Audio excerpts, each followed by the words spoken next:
거룩한 주일 하나님 앞에 예배드린 나온 여러분들을 주님의 이름으로 축복합니다. 오늘은 성경 말씀 본문 28장 23절에서 31절 본문 말씀뿐만 아니라 여러분들 성경 사도행전 27장 27절 이후의 본문 말씀을 전체적으로 다 같이 보면서 오늘 사도행전을 마치려고 합니다. 우리가 지난 16주, 17주 정도 동안 사도행전을 우리가 봤습니다. 오늘 마지막으로 사도행전 말씀을 읽고 또 말씀을 통하여서 이제 마치려고 할 때에 하나님께서 또 사도행전을 통해서 우리에게 주신 그런 은혜들이 여러분 속에 다시금 기억나게 되고 또 이 사도행전을 통하여서 정말 복음이 이 땅에 전파되는 그런 놀라운 역사 가운데 우리도 함께 동참하는 그런 여러분들 되기를 바랍니다. 사도행전 27장 27절부터 여러분들이 말씀을 함께 보시면서 설교 말씀을 들으시면 되겠습니다. 바울이 이제 성슨한 자들에게 여러분들이여 안심하라. 나는 내게 말씀하신 그대로 되리라. 하나님을 믿노라 라고 배안해서 증거한 후에 이렇게 날치 지나서 열나흘 정도가 되는 밤이 되었습니다. 자정쯤이 되었을 때에 사공들이 배가 육지에 가까이 왔음을 직감하게 됩니다. 사공들은 파도 소리를 듣고 그 변화를 눈치채게 된 것이죠. 파도가 해안을 칠 때 들리는 찰싹거리는 그런 소리를 사공들은 듣고 배가 어느 육지에 가까이 왔음을 이제 직감하게 된 겁니다. 얼른 그들은 줄을 꺼내서 바다의 물길을 재어봤습니다. 그러니까 처음에는 20길, 즉 36m 정도의 깊이였습니다. 그리고 좀 후에 다시 깊이를 재어보니 15길, 27m 정도가 되었습니다. 배가 어디인가의 육지 근처에 표류 중이었다는 것을 알게 된 거죠. 하지만 칠흑같이 캄캄한 밤이었기 때문에 배가 더 움직이지 않도록 닻을 내려 단단히 고정하고 날이 새기를 기다리기로 합니다. 이제 날이 밝으면 육지가 보일 것이고 또 그러면 육지가 가까이 있다면 그들은 구원을 얻게 되는 그러한 절대절명의 그러한 기회가 있는 거죠. 그들은 기대와 생명 구원의 그러한 소망을 품고 자정부터 날이 새기만을 간절히 이제 기다리고 있습니다. 군 생활할 때 야간에 유병 근무를 쓴 적이 아주 많습니다. 밤만 되면은 유병 근무를 쓰죠, 군인들은. 근데 그 유병 근무 시간이 지나가기를 얼마나 기다리는지 모릅니다. 아침 해가 뜨기를 간절히 기다리는 사람들이 이 땅에 있죠. 선상 위에 지금 오늘 본문에 있는 사람들은 그날 해가 뜨기를 얼마나 기다렸을까요? 정말 간절히 기다렸을 거라고 생각이 듭니다. 근데 이때 불미스러운 일이 발생하게 됩니다. 사공들이 닻을 내리는 척 하면서 그룻배를 바다에 띄워서 자기들만 탈출하려고 한 겁니다. 사공들은 배가 육지에 근처에 있음을 이제 알게 된 이후에 자기들끼리만 몇몇이 얼마나 많은 숫자의 사람인지는 모르지만 탈출을 계획을 한 거죠. 그들은 날이 새기 전까지 어떤 일들이 일어날지 모르는 두려움에 휩싸였습니다. 또다시 돌풍이 불지 또는 또 큰 배를 육지에 정박시킬 가능성이 얼마나 클지 또 배 안에 있는 모든 사람들이 구원을 받을 수 있을지 이런 어떤 두려움과 조급함으로 배에서 그룻배를 풀고 자신들의 생명만을 구원하자 비열한 탈출을 시도하게 됩니다. 구원을 받을 276명의 사람들, 이미 바울을 통하여서 하나님께서 구원을 받을 거다라는 어떤 말씀을 주셨음에도 불구하고 그 구원받을 276명의 사람들 중에는 죄수도 있었고 이런 비열한 사공도 있었고 탐욕의 선주도 있었고 또 이것을 장사하는 장사치도 있었고 그런 모든 사람들이 다 섞여 있었죠. 성경의 사무엘서에 보면은 다윗이 시글락을 침범했던 그 아말렉 족속을 이제 잡으러 쫓아가서 그들을 이제 물리치고 가족을 데리고 오는 그런 어떤 성경의 내용이 있습니다. 근데 그때 아말렉 족속을 이제 쫓아갈 때 200여 명의 이제 군인들이 너무 지쳐서 같이 가지 못하고 부솔 시내가에서 이제 기다리게 됩니다.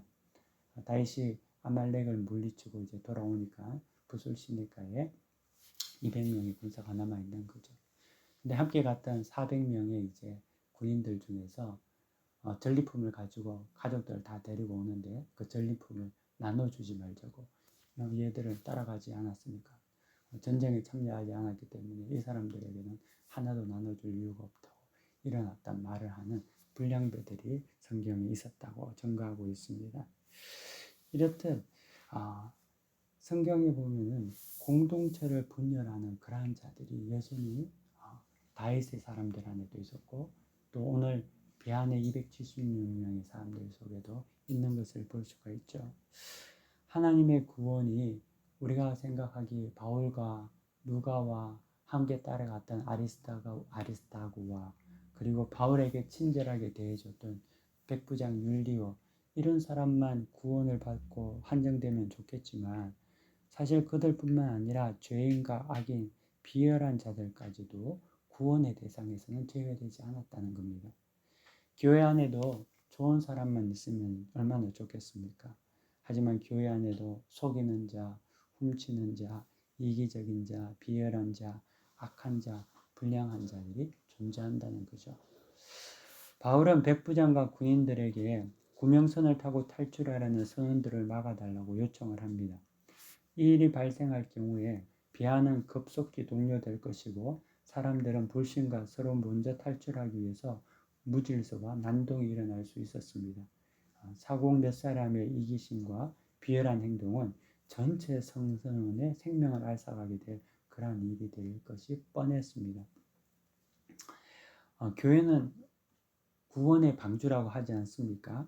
배 안에도 바울과 누가와 아리스다고와 같은 분명 일어났던 사람들도 있지만 이기심과 자기애와 남을 배려하지 않는 자들도 분명히 존재합니다. 영적인 지도자는 이러한 자들로 인해서 교회 공동체가 혼란해지거나 무질서해지지 않도록 보호해야 하는 그런 어떤 의무가 필요한 거죠. 바울이 그런 어떤 요청에 따라서 군인들이 이 그릇배를 배에서 끊어 떼어버리게 됩니다. 그러므로 구명보트가 사라졌습니다. 이제는 모두 한 운명 공동체가 된 거죠. 죽어도 같이 죽고 살아도 같이 사는 그런 어떤 공동체가 된 것입니다. 더 이상 다른 소망의 길이 없게 되고 만 거죠.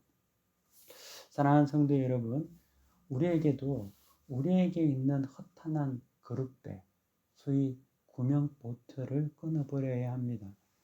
주님만이 소망이 되어야 되는데 자꾸 우리는 구원의 방주, 교회 안에서 있음에도 불구하고 믿음 안에 있음에도 불구하고 타지도 못하고 구원해 주지도 못할 그릇배, 구명선들을 자꾸만 바라보고 그것을 타고 나가려고 한다는 거죠.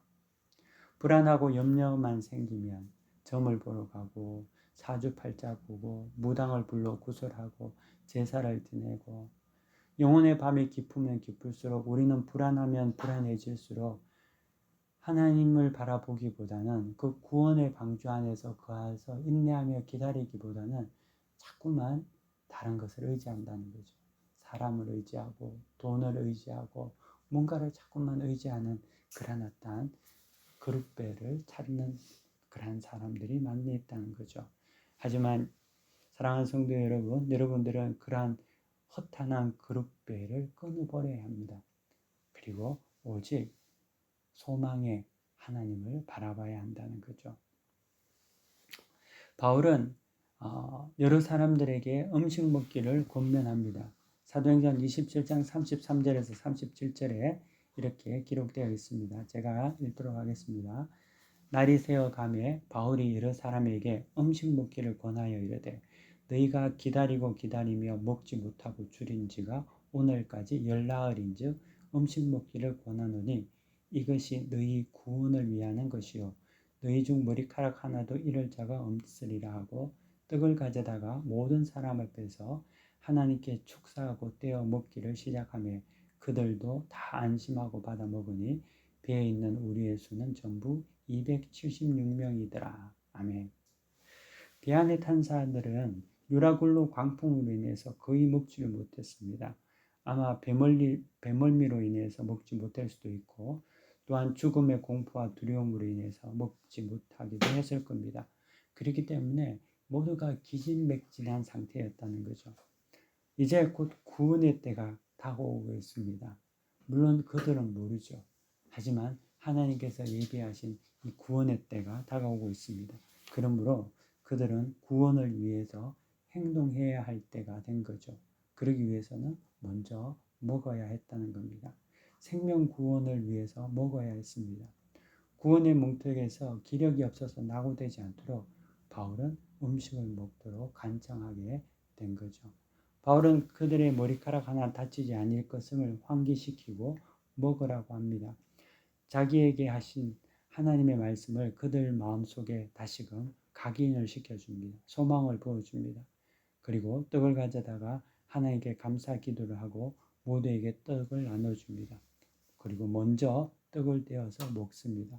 그러자 모두가 안심하고 떡을 먹기 시작했다라고 성경에서 증거하고 있습니다. 희망이라는 것은 작은 믿음에서 시작이 됩니다. 하나님의 말씀에 대한 믿음, 하나님께서 그들의 머리카락 하나조차 상하지 않게 하신다는 그 바울의 말을 듣고 그들이 믿을 때 식욕이 살아나고 구원을 위한 행동을 하게 되는 거죠. 그러므로 누구에게든지 믿음을 갖게 해야 한다는 거죠. 또한 우리가 믿음을 소유해야 한다는 겁니다. 믿음을 가질 때 우리에게 행동이 일어나게 되고 실천하게 되는 거죠. 그러므로 여러분들이 기도할 때 성령께서 나에게 참된 믿음을 달라고 기도하십시오.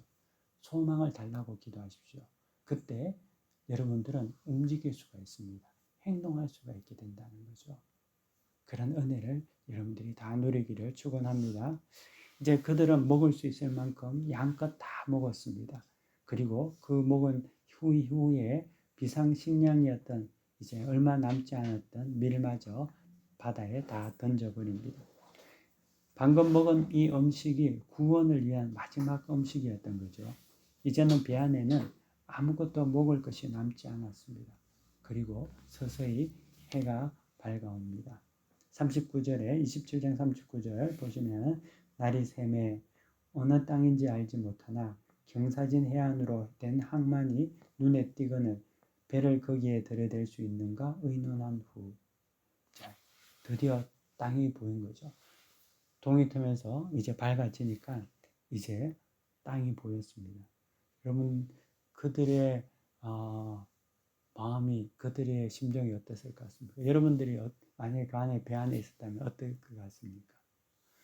어떤 사람은 부둥켜 안고 막 울었을 것 같기도 하고 막 전율과 감격과 희망이 교차하는 그런 순간이었다는 거죠. 지금 근 2주 동안 먹지도 못하고 태풍 속에서 구원의 여망이 없이 그냥 죽었다 생각하고 살았던 사람들이 지냈던 사람들이 이제 육지를 보게 된 거죠. 그들에게 감격과 그런 어떤 눈물과 그런 안도와 이런 어떤 모든 감정들이 교차했을 겁니다. 정말 구원의 때가 된 거죠. 이런 구원의 전율이 우리에게도 늘 있기를 바랍니다. 꼭 생명구원뿐만 아니라 영원한 생명에 대한 그런 전율들이 우리 속에 날마다 느껴지기를 원합니다. 이 구원의 때가 되었을 때 이미 바울의 겉면으로 떡을 먹었지 않습니까? 몸의 기력이 회복이 된 거죠. 만약에 떡을 먹지 못했다면 이 구원의 때에 살지 못할 수도 있을 텐데 믿음으로 순종했을 때 놀라운 역사가 일어나는 거죠. 선장과 사공들은 이 경사진 해안에 자연적으로 생긴 이 항만에 배를 댈 수 있을지 이제 의논을 하게 됩니다. 근데 성경에 보면은 그들이 급히 결정하지 않았는 것을 볼 수 있습니다. 그들은 육지를 보고 무틀 보고 너무 흥분해서 빨리 되는데 그런 어떤 이제 행동을 하지 않았다는 거죠. 성경에서 의논하다라는 뜻은 정말 심사숙고해서 장시간을 들여서 곤심해서 결정했다는 의미가 의논하다라는 말입니다. 정말 심사숙고해서 장시간을 들여 고심했다는 거죠. 왜 이렇게 고심을 했을까요? 왜 이렇게 심사숙고를 했을까요? 왜냐하면 이 기회가 생명을 구원할 수 있는 단 한 번의 기회였기 때문에 그렇습니다. 이 기회를 놓치면 끝이 난다는 것을 그들이 알고 있었다는 거죠. 그러므로 장고의 의논을 한 후에 육지로의 착륙을 시도하게 되죠. 먼저 그들은 닻을 끊어버렸습니다. 닻을 끊어버렸다는 것은 더 이상 배로서의 구실을 하지 못한다는 거죠.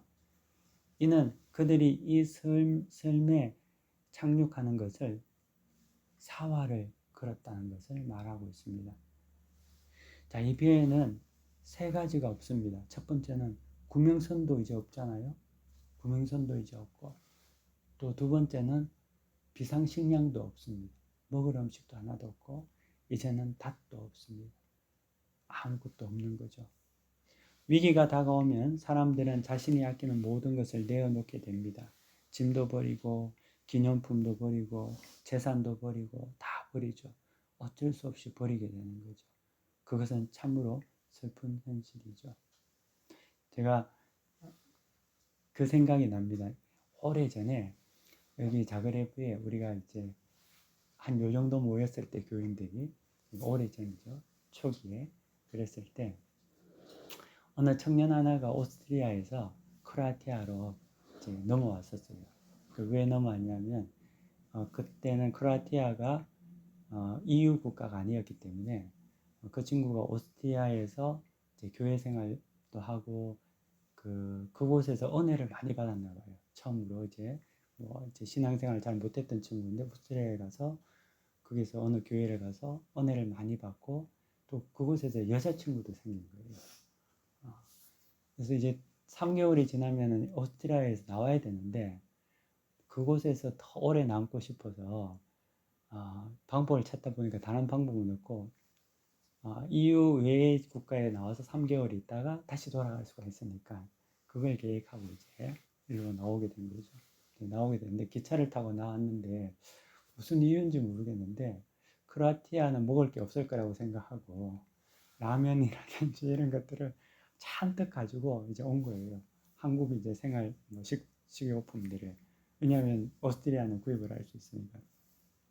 근데 이제 기차를 타고 이제 들어와서 크로아티아 국경에 왔는데 그 비자에 무슨 문제가 있었는지 잡히게 된 것 같아요. 그래서 자기가 가져왔던 이제 그 라면이나 식료품들을 어쩔 수 없이 거기에서 몸만 이제 들어갈 수 있고 그걸 다 버려야 되는 상황이 돼서 그 기차역에 그 새 거를 다 쓰레기통에 다 버리고 왔다고 그런 이야기하는 제가 그래서 들은 기억이 있습니다. 그 친구가 여기 와서 3개월을 머물면서 교회를 크게 부흥시키고 갔다. 너무 은혜를 받고 오스트리아에서 여기 와서 여기에서 이제 아이들 가르치고 찬양도 가르쳐주고 하여튼 그랬던 그 청년이 기억이 납니다. 그런데 그 친구가 이렇게 국경을 넘어올 때 어쩔 수 없이 자기의 어떤 모든 것들을 버렸던 슬픈 현실이 있었죠. 근데 여기서도 보면은 살기 위해서 사람들이 다 버리지 않습니까? 근데 버리는 것도 자기가 어쩔 수 없이 버리는 사람도 있고 구원을 위해서 스스로 버리는 사람들도 있거든요. 저는 여러분들이 어쩔 수 없이 다 쫓기듯이 버리는 그런 인생이 되기보다는 생명 구원을 위해서 여러분의 삶을 위해서 먼저 스스로 버리는 그런 어떤 믿음의 사람들이 되는 그런 지혜를 가지기를 원합니다. 술도 담배도 음란도 마약도 도박도 무질서도 욕도 억지로 어쩔 수 없어서 그렇게 떠밀려서 버리기 전에 내 자신의 거룩함을 위해서 버리는 그런 사람들이 되기를 원하고 음식도 건강하고 좋은 음식부터 여러분들이 아무거나 막 먹다가 어쩔 수 없이 병 걸려서 이제 끊어야 되는 그러는 것이 아니라 몸을 생각해서 미리미리 절제하고 자제해서 그러므로 말미암아 더 좋은 어떤 삶을 살아가는 그런 여러분들이 되기를 축원합니다. 자, 배가 이제 해안으로 향해서 진입했는데 가다가 이제 모래 구릉에 이제 선미 부분이 걸리게 됩니다. 배가 모래에 걸려서 꼼짝달싹하지 못하게 되고 후미는 강한 파도에 의해서 부서지기 시작했습니다. 해안까지는 아직 상당한 거리가 남았습니다. 배 안에 있는 자들은 다시 요동하기 시작합니다. 그러자 군인들은 죄수가 헤엄쳐서 도망갈까 해서 그들을 모두 죽이자고 그렇게 말합니다. 당시 죄수는 그를 지키는 파수꾼이 담보를 해야 했습니다. 죄수를 잃어버린 간수 또는 군인은 그 책임을 자신이 져야 했기 때문에 아예 죽이는 편이 더 나았던 거죠. 하지만 백부장은 바울을 아꼈기 때문에 이 일을 실행하지 못하게 합니다. 하나님께서 로마행 배에서 백부장 율리오라는 사람을 미리 심어두시고 그를 바울의 가디언으로 삼으셨다는 거죠. 그래서 우리가 믿음으로 갈 때 하나님께서 돕는 자를 항상 여러분들이 하나님께서 준비해 주신다는 거죠. 그런 어떤 믿음의 삶을 여러분들이 살기를 축복합니다. 이로써 배 안에 있던 276명의 모든 사람은 구원을 받게 됩니다. 하나님께서 바울에게 하신 약속이 그대로 이루어진 거죠. 하나님의 말씀은 언제나 변개함이 없이 어긋남이 없이 온전히 이루어짐을 우리는 볼 수가 있는 거죠. 바울 일행이 상륙한 섬은 멜리데라는 섬이었습니다. 비가 오고 날씨가 추웠으므로 바울이 나무 한 묶음을 불에 넣었는데 거기서 이제 독사가 나와서 바울의 손을 물게 됩니다. 원주민들은 이를 보고 바울이 정말 살인한 자라고 생각합니다. 바다에서 구사일생으로 구원을 받았는데 나와서 독사에 물려 죽게 됐으니까 얼마나 악한 사람이면 이렇게 죽게 되나 이렇게 생각을 한 거죠.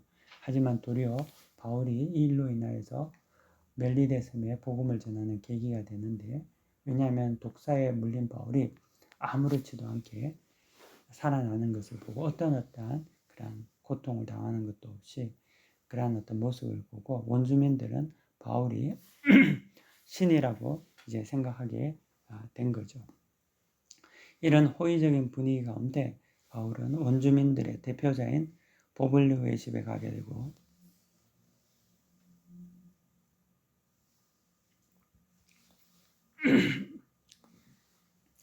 그의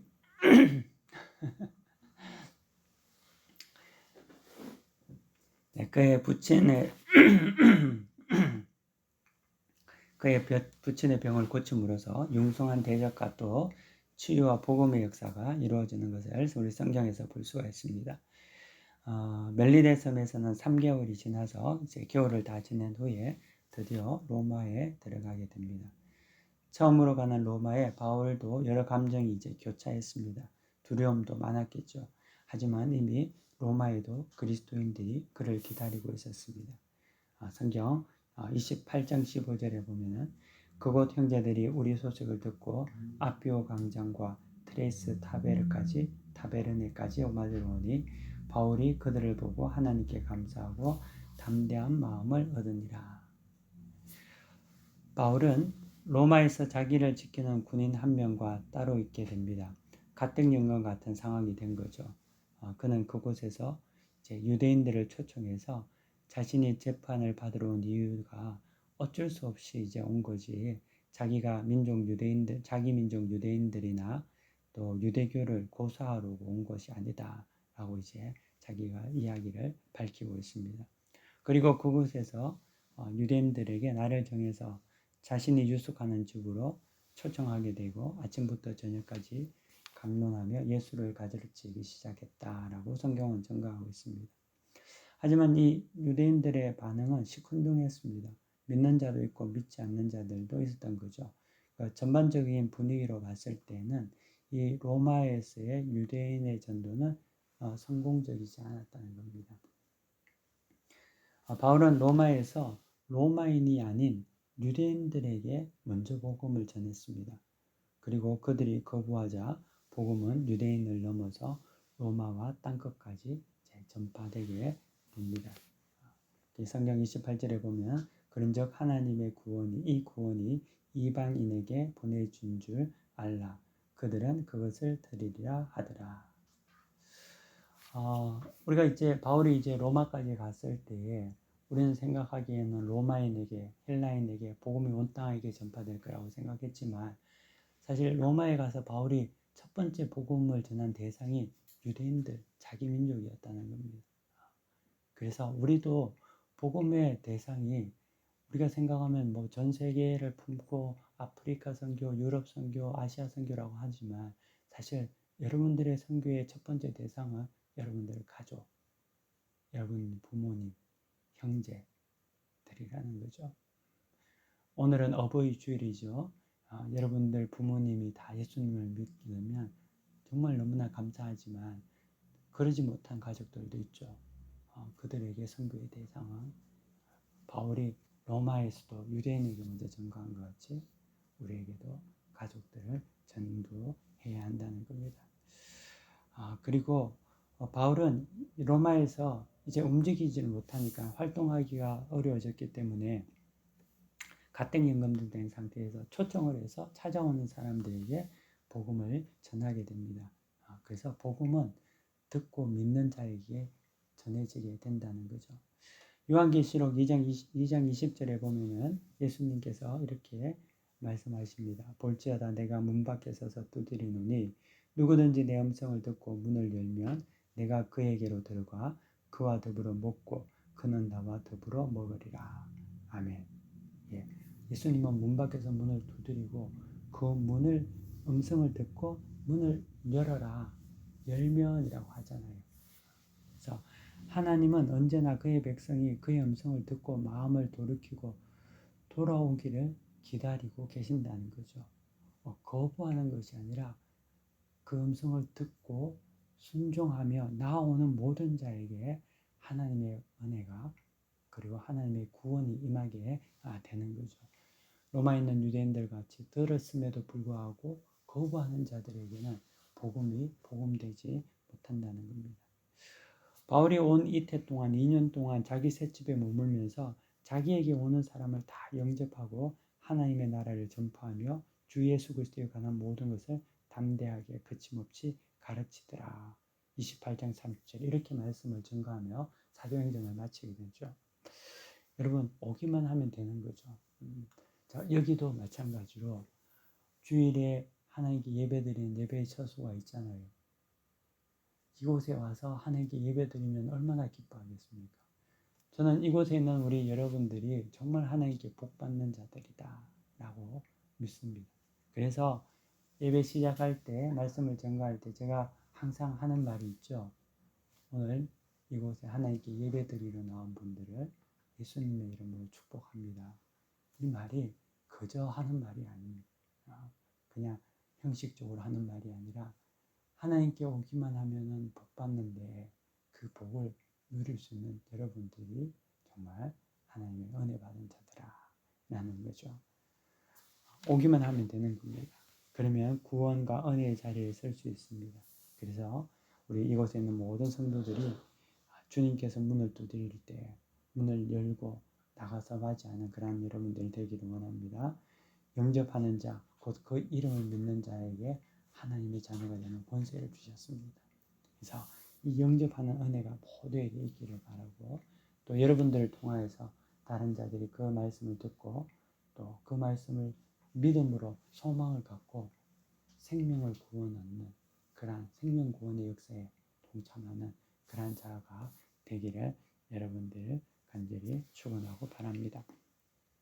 사도행전은 이렇게 열린 결말로 끝을 맺고 맙니다.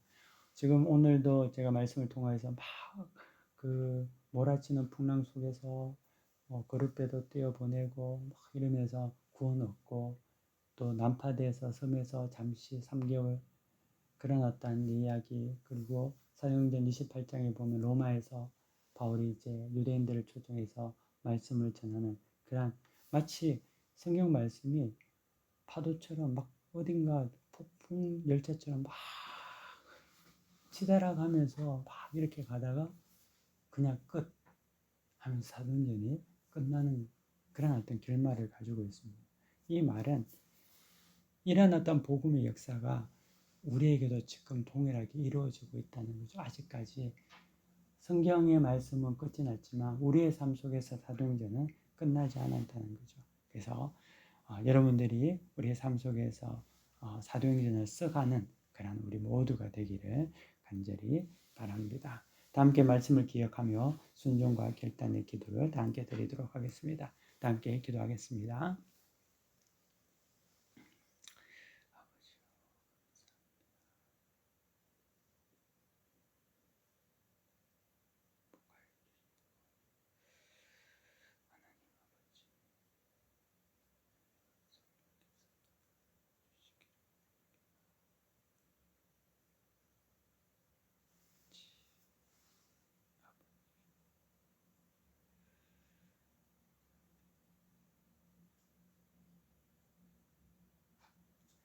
존귀하신 하나님 감사합니다. 오늘 우리에게 주신 그 말씀을 우리가 마음에 새기기를 원합니다. 각 심령에게 주신 그 말씀을 우리가 붙잡고 한 주간 승리하게 하여 주시옵소서. 예수 그리스도의 이름으로 기도드립니다. 아멘. 우리 함께 찬송가 516장 찬송 부르시겠습니다.